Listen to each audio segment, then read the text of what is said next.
format sur la chaîne pour parler un peu de notre expérience sur les différents voyages. Ça peut servir à certaines personnes qui veulent voyager dans ce pays. On peut vous indiquer des choses qu'on a vécues et qui ne sont pas forcément dans les livres. Ça peut être intéressant d'avoir ce point de vue sur notre expérience. C'est une sorte de débriefing sur ce qu'on a vécu lors de notre voyage. Alors d'abord les villes en Islande, bon c'est clairement pas pour les villes qu'on va en Islande. Il y a Reykjavik, la capitale, qui est quand même intéressante. C'est une toute petite ville, donc c'est assez convivial. De ce qu'on en a vu, c'était quand même assez calme. Après on était en février aussi.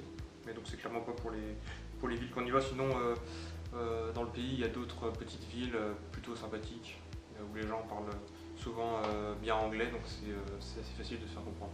Bon, la principale caractéristique qu'on recherche quand on va en Islande, c'est les paysages, c'est vraiment le point fort du pays. Et donc il y a beaucoup de paysages qui nous ont marqués. Je pense notamment à Seyðisfjörður, le fjord de l'Est, une montagne qui était très proche l'une de l'autre. Asbjørgi Canyon, c'était assez joli aussi. Les plages de sable noir de Vik avec les grosses vagues et puis les colonnes de basalte. Et puis de l'autre côté de Vik, quand on était sur les hauteurs avec les plages qui étaient à perte de vue, là c'était vraiment magnifique avec l'écume des vagues blanches sur le sable noir, ça faisait vraiment un contraste assez impressionnant. Sinon il y avait le Vidserkur, le rocher solitaire là, au bord de l'eau. C'était assez joli, mais c'est surtout le calme de l'endroit qui nous a impressionnés. C'était vraiment très silencieux, on était tout seul à ce moment-là. Et il y avait on entendait vraiment juste le bruit des vagues et les phoques nager en bas. Et puis j'ai également aimé Djúpivogur, là, le point le plus au sud-est du pays. L'herbe qui était pour la saison qui était un peu rougeâtre et on voyait les montagnes pleines de neige dans le fond, c'était magnifique avec le drone. Alors pour ce qui est des logements en Islande, on a logé chez des sortes d'hôtels mais chez les particuliers. Il n'y a pas grand chose à dire à part que ça reste assez cher même en hiver. Il faut compter aux alentours des 80 € la nuit pour 2 personnes. Donc c'est vraiment quelque chose qui est assez cher comparé à certains autres pays dans lesquels on a eu l'occasion d'aller. Sinon en règle générale les Islandais sont assez sympathiques et très accueillants. J'ai quelques adresses que j'ai retenues qui sont très sympathiques. Notamment le 3e jour on a dormi dans une petite ville, Búðardalur, je sais pas comment ça se dit. Une toute petite ville qui est entre la Snæfellsnes Peninsula et puis les fjords de l'ouest, au bord de la mer. On était vraiment à une dizaine de mètres de la mer. Le guest house qui s'appelle The Castle Guest House, c'était plutôt sympathique. On avait nos petits chalets, néanmoins très bien chauffés. Ils nous ont laissé utiliser leur eau pour venir nettoyer la voiture qui était vraiment très sale après notre journée assez chargée. Sinon bien sûr la Stora Asgersa Farm, la maison de Magnus, chez qui on a dormi le 4e soir. Mais il y a des choses aussi qu'on ne voit pas dans la vidéo. Par exemple il nous a offert le dîner le soir, donc on a mangé du mouton de sa ferme avec des patates, avec sa famille en fait.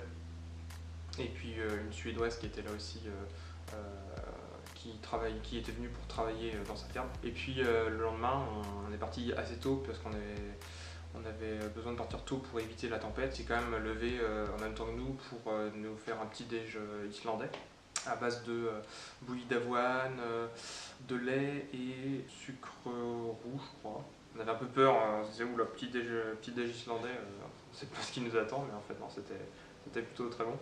Et donc on a eu 2 repas gratuits chez lui, plus une visite de sa ferme avec tous ses animaux, donc les chèvres, les moutons, les chevaux.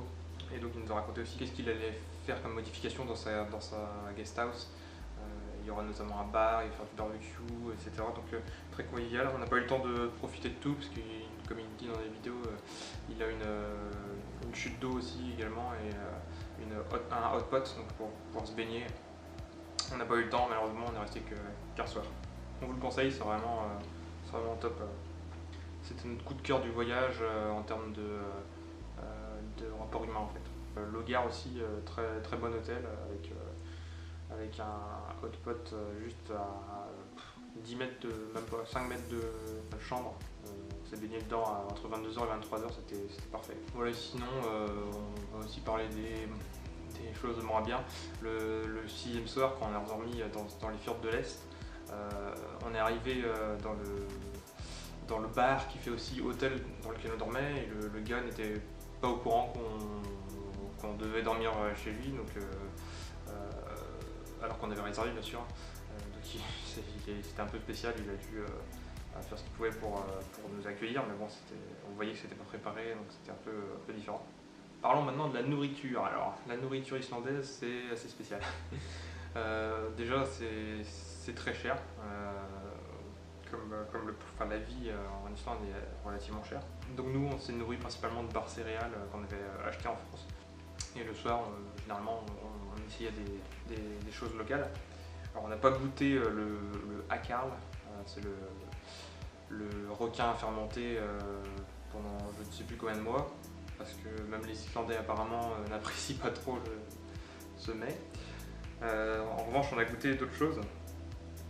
Donc déjà, on a goûté le skyr, c'est le yaourt local, qui est bon mais sans plus, quoi. C'est un yaourt plus on va dire. On a goûté aussi le eigabiti, c'est du poisson séché. C'est des grosses chips de poisson sur lesquelles ils viennent mettre du beurre. Et ça se déguste comme ça, donc ça on l'a pas mangé pendant le voyage. Il n'y a que moi qui en ai goûté après le voyage, bien après d'ailleurs. On en avait ramené. Et ouais, c'est très spécial. Enfin, on ressent vraiment le goût de... Ça a une texture de pain, mais on ressent le goût du poisson. Donc c'est assez dégoûtant. Alors sinon, on a goûté un hamburger local, mais il n'avait rien de spécial. En revanche, on a goûté le fast-food iconique de l'Islande, c'est le pilsur. C'est en fait leur hot dog. C'est un hot dog avec de la viande de mouton, si je ne me trompe pas. Et ils s'ajoutent également des oignons frits et puis des sauces qui sont assez exceptionnelles, mais dont on ne connaît pas le secret malheureusement. Et en fait c'est vraiment très répandu partout tout autour du pays. Dès qu'il y a une station-service, un petit magasin au bord de la route, il y aura un stand avec des pilsur, donc ils vendent des hot dogs. Donc on en mange 2 pour qu'on soit vraiment bien calé, c'est super bon et ça cale plutôt bien. Donc, et puis c'est pas trop cher, donc ça c'est vraiment le fast-food iconique du pays et c'est très bon. On a goûté aussi du haddock pané et c'était super bon, le poisson était très tendre. Mais bon, ce qui restera le top du top de ce qu'on a goûté en Islande, c'était le dernier jour. On avait prévu d'aller le goûter le 2e jour parce qu'on a eu des problèmes sur la route, on a été bloqué, donc on a reporté ce qu'on devait faire à la fin du 2e jour au 8e jour. On devait aller à Grindavik pour goûter une soupe de homard à volonté, donc on paye, je crois que c'est 13 €, qui sont plutôt bien remboursés, hein, parce qu'on a le droit de se servir comme on veut. C'est une soupe de homard avec des morceaux de homard, des vrais morceaux de homard qui sont gros comme ça parfois. Donc c'était super bon. On a eu les yeux plus gros que le ventre, on a trop pris dans notre bol et à la fin on a demandé un doggy bag au gars pour pouvoir emporter avec nous le restant. Et le gars nous a dit bon, pas de soucis, il a même rempli entièrement le doggy bag, il a mis des gros morceaux de homard en plus, enfin, super. Concernant la météorologie de l'Islande, on a globalement tout eu. On a eu du beau temps, c'est vrai, à certains moments. On a eu plutôt du temps assez calme, je pense notamment au 4e jour. Mais on a eu aussi, on a eu du blizzard le 2e jour, donc ça nous a bien calmé déjà dès le début en fait du voyage. On est resté bloqué dans la neige et on a fait une sorte de convoi avec d'autres étrangers pour réussir à revenir à Reykjavik. Ce qui n'a pas été chose facile parce qu'on était sur la réserve de carburant et on était les seuls avec du samplon 95. Tandis que les autres étaient tous au diesel. On a réussi vraiment de peu à atteindre Reykjavik. On a directement fait le plein et on s'est promis de plus jamais être sur la réserve jusqu'à la fin du voyage. On a eu aussi quelques tempêtes de neige par-ci par-là, beaucoup de vent. Je pense notamment à Kirkjufell le 3e jour, la montagne en forme de pic. Où on tenait à peine debout parce que le parking sur lequel on se garde juste en face de la montagne était complètement verglacé et avec le vent on tenait même pas debout avec les crampons, c'était assez compliqué. On voit d'ailleurs dans les vidéos Anaïs tomber 1 ou 2 fois et on voit également qu'il y avait tellement de vent que la chute qui est un peu plus loin, la moitié de l'eau remontait de la chute en fait. à cause du vent. Donc petit conseil, il faut acheter des crampons quand on va en hiver en Islande, parce que on a vu beaucoup de personnes qui n'avaient pas de crampons et qui ne pouvaient pas aller sur des endroits où on a pu aller, ou qui allaient les fesses au sol, quoi. Donc on perd sa dignité, quoi. En parlant du vent, quand on loue une voiture en Islande, et les gens qui vous la louent le disent automatiquement, il faut faire très attention aux portes lorsqu'on les ouvre, lorsqu'on les ferme. Il faut toujours bien les tenir parce que sinon elles risquent de partir avec le vent et de se voiler. Alors ça nous est plus ou moins arrivé, on ne sait pas ce qui s'est passé, mais en tout cas le dernier jour, au moment où il a fallu qu'on rentre la voiture, on s'est rendu compte qu'en fait quand on fermait la porte, elle craquait un peu, ça faisait une sorte de deuxième bruit juste avant de fermer la porte. Heureusement on n'a pas eu de problème avec l'agence chez qui on a loué, donc on a eu du bol, mais il faut vraiment faire gaffe. Donc sinon c'est aussi assez frustrant le vent pour le drone. Mon petit drone n'apprécie guère le vent. J'ai pas pu le sortir beaucoup, j'ai fait ce que j'ai pu sans le risquer trop non plus parce que j'avais envie de le garder pour les prochains voyages bien sûr. Et c'est un peu comme ça, je me limite un peu pour pas risquer. Mais ça donne quand même des jolies planches de ce que j'ai pu faire. Alors ils ont un site internet aussi en Islande, je crois que c'est vesur.is. C'est un site de météo assez précis, plus précis que ce qu'on pensait initialement. Et le deuxième jour, lorsqu'on partait le matin, c'est le jour lors duquel on est resté bloqué dans le blizzard, il nous avait dit attention, il y a un anticyclone au sud de l'île, il fait trop chaud en fait pour la saison, c'est ce qui nous est arrivé, il faisait trop chaud pour la saison, donc il y a eu des tempêtes. Et on se dit ouais bon ouais, on verra, on va tester quand même, quoi. On a été bloqué. Et donc le troisième jour au soir, quand on est arrivé dans la Castle Guesthouse là, on a demandé si le lendemain on pourrait faire les fjords de l'Ouest. C'est vraiment l'un des endroits iconiques de l'Islande qu'on voulait absolument faire, mais il nous a dit que ce serait un peu risqué, et vu les coups de pression qu'on avait vécu juste avant, on s'est dit bah tant pis, on va pas se risquer. Si les Islandais nous disent que c'est pas la peine qu'on le fasse, on va peut-être pas se risquer à se tuer dans les fjords de l'Ouest, ce qui est une mauvaise idée. Puisque le jour même, on était passé en revenant de la péninsule par un fjord qui était verglacé avec, c'était pas du bitume, c'était de la terre en fait. Et donc on est passé dans ce fjord où on glissait sur le verglas, il y avait le ravin juste à 2 mètres sur notre gauche, et on a failli décéder une centaine de fois. C'était vraiment le moment où on a le plus flippé du voyage. Et donc après, quand on a demandé à la dame si on pouvait, si on risquait pas trop en allant dans les fjords de l'Est, elle nous a dit faites attention, moi j'irai pas. On a laissé tomber, on a fait une journée plutôt calme en faisant juste la péninsule de Vatnsnes, et puis c'est bien tombé parce que c'est le jour où on est arrivé chez Magnus et où on a pu profiter un peu de la guest house. Autrement, on a eu de la grêle le dernier jour aux alentours des carcasses de bateaux là. Donc voilà, il manquait plus que la grêle, on a eu de la grêle. Sinon avant aussi à Hofen et à Jökulsárlón, on a eu de la pluie, et fait exceptionnel à Jökulsárlón, c'était vraiment la plus grosse déception du voyage. C'est en fait un lagon où il y a des petits morceaux de glacier qui se détachent et qui viennent passer sous le pont et se déposer sur les plages de sable noir. Ça devait faire des trucs super jolis, et il n'y avait pas un seul morceau de glacier qui s'était détaché. C'était très très très frustrant. D'où la déception dans nos visages. Voilà, donc sinon pour les équipements, on portait, on n'a pas eu si froid que ça, vu que comme je disais c'était plutôt chaud pour la saison, et d'où les tempêtes.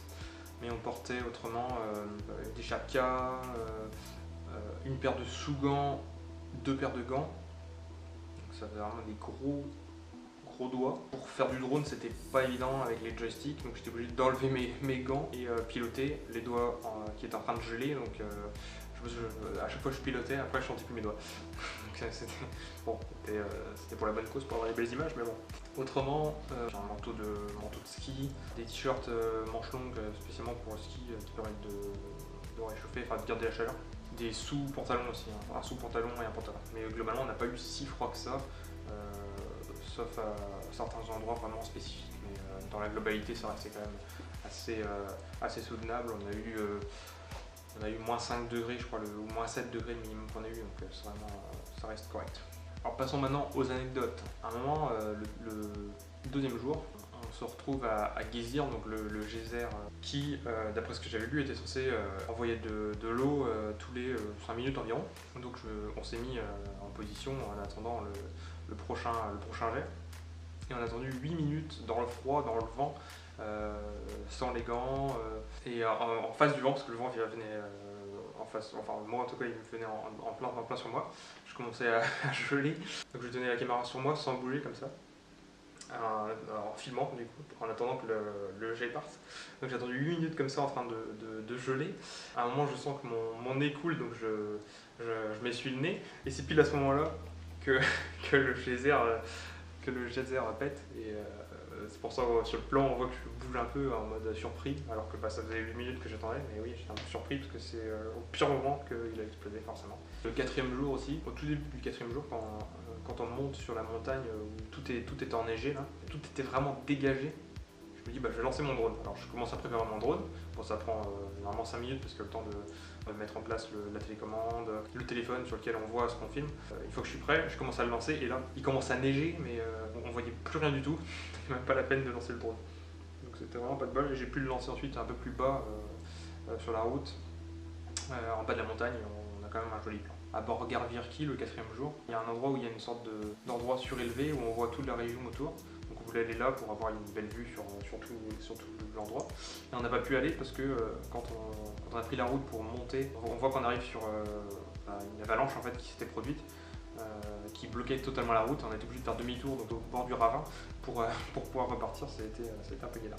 Et petite précision également, le quatrième jour, quand on parle à Magnus des aurores boréales à la fin, il nous dit si, on en voit là dans le ciel, et les caméras on n'en voit pas parce qu'elles étaient assez faibles, et donc il n'y a pas une quantité de lumière suffisante qui rentre dans l'objectif pour pouvoir voir quelque chose, et même à l'œil nu on voyait pas grand chose, on distinguait vraiment des petites formes mais c'était pas vert comme ce qu'on s'imagine lorsqu'on voit des photos d'aurore boréale ou des vidéos, et donc on pensait non il n'y en a pas.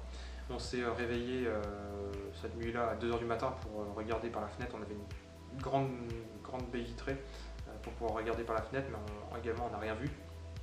Et il devait y en avoir pourtant, parce que ensuite le 6e jour, quand on est allé en chercher et qu'on a fait des photos avec longtemps de disposition, on a découvert des aurores boréales où on n'en voyait pas forcément à l'œil nu. Donc c'est vraiment, vu que c'était assez faible, on est passé sans doute à côté d'aurores boréales sans le savoir. Il y a quelque chose que j'ai pas filmé également, c'était les bains à Mivaten, le 5e jour, lorsqu'on allait se baigner. Il y a eu un petit souci technique, et il s'est avéré qu'en fait ils avaient un problème sur la température de l'eau, je sais pas pourquoi, c'était trop froid. En tout cas on avait, je crois qu'elle est à 40 degrés, un truc comme ça normalement, elle était à une vingtaine de degrés à la place. Et donc on s'est baigné dans une eau qui était normalement beaucoup plus chaude, et donc on était quand même relativement chaud dans l'eau, et on avait juste la tête qui dépassait, et on avait nos cils qui gelaient à cause du vent à l'extérieur. Et le pire ça a été donc quand on est sorti de l'eau, il fallait courir vers les vestiaires, on n'a jamais eu aussi froid de notre vie, il a fallu courir très vite, c'était horrible. Et donc le soir même on s'est baigné dans le hot pot de notre guest house à Logar, et là par contre elle était vraiment chaude, si bien qu'il fallait qu'on sorte de l'eau de temps en temps, s'asseoir sur le côté, sinon on avait trop chaud. À Kirkju Beyjarklustur, le soir du 7e jour, on a dormi donc au bord d'un plateau en fait, et on pouvait accéder à ce plateau en montant par des petits chemins en fait, mais qui étaient par endroits verglacés, et par endroits c'était vraiment de la neige dans laquelle on s'enfonçait de 5 à 10 cm facilement à certains endroits. C'était assez galère, assez dangereux, et c'est pour ça que j'ai pas voulu aller jusqu'en haut parce que j'ai vraiment le vertige, surtout que j'étais pas du tout stable en fait avec les sacs, avec tout ça, sur le sol. À Vik, c'est indiqué par des pancartes à l'entrée de la plage, de l'autre côté de Vik, qu'il faut faire attention aux vagues parce qu'il y a des gens qui se sont fait emporter par ces vagues. Ça arrive assez régulièrement, des touristes qui sont emportés, parce que les vagues sont assez imprévisibles. On a vu un enfant qui a failli se faire emporter, les parents qui sont jetés dessus pour le rattraper, mais le petit a failli partir avec. Et puis au niveau des colonnes de basalte, il y a des gens qui passent de l'autre côté. Il y en a qui ont failli se faire avoir aussi. Ils ont été obligés d'escalader les colonnes de basalte pour pas se faire emporter par les vagues. Même nous, on a failli se retrouver dans l'eau. Quand on a posé les trépieds, on était quand même relativement assez loin des vagues. On était à 5, 6, 7 mètres peut-être des vagues. Je regarde, je vois les vagues qui arrivent. Oh là là, vite, on se barre. On chope super rapidement nos sacs qui étaient posés par terre, le trépied en cours, en criant. Et on a failli se faire emporter par les vagues. Enfin, peut-être pas emporter, mais être trempé par les vagues. Assez dangereux quand même. Tout à la fin aussi du 8e jour, on est allé au bord de l'eau, à Brimketil. Alors on l'explique pas dans la vidéo, mais il y avait un hot pot juste au bord de la mer, On a essayé de voir en fait à quoi ça ressemblait, mais on n'a même pas pu aller jusqu'au bord des falaises quand on a vu les grosses vagues qui frappaient contre celle-ci. Et d'ailleurs on s'est pris de l'eau sur la tronche. Alors quelques informations en vrac. Les Islandais ont des grosses voitures, des gros 4x4, parfois c'est même assez impressionnant.